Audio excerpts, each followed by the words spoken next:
உடம்புல தெம்பு இல்லையா, தட தட நடுக்கமாக இருக்கா, அப்போ இந்த பக்குவத்தில் ஈஸியான முறையில் செஞ்சு சாப்பிடுங்க. அதுக்கு நான் ப்ரெஷர் குக்கரில் 1 கப் அளவுக்கு முழு உளுந்து 100 கிராம் முழு உளுந்தை சேர்த்து நல்லா 2 முறை தண்ணி ஊற்றி அலசி வடிகட்டி எடுத்துகிட்டு வந்த இவங்களோட 6 கப் அளவுக்கு தண்ணீர் ஊற்றி, எந்த கப்பில் உளுந்து எடுத்தீங்களோ அதே கப்பால் 6 கப் அளவுக்கு தண்ணீர் ஊற்றி ஹை ஃப்ளேமில் வச்சு ஒரு 3 விசில் வர விட்டு அடுப்பு ஆஃப் பண்ணிவிட்டு ப்ரெஷர் பூரா இறங்கினதும் திறந்து இவங்களை நல்லா ஆற விட்டுடுங்க. ஆறின பிறகு மிக்சர் ஜாரில் மாற்றி அரைச்சிக்கோங்க. இப்போ இவங்களோட சேர்க்கறதுக்கு அரை மூடி நல்ல முத்தன தேங்காவை திக்கான பாலாக அரைச்சி எடுத்துக்கோங்க. அந்த தேங்காய் பாலோட அளவு 2 கப் அளவுக்கு இருக்கும்.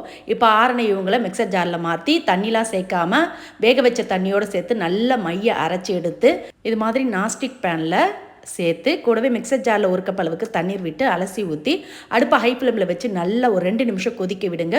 கொதித்து நல்லா கொஞ்சம் திக்கானதும் இதோட 1 கப் அளவுக்கு நாட்டு சர்க்கரை, அரை டீஸ்பூன் சுக்கு, அரை டீஸ்பூன் ஏலக்காய் பொடி சேர்த்து நல்லா கலந்துட்டு அடுப்பை ஆஃப் பண்ணிவிட்டு நம்ம அரைச்சி எடுத்து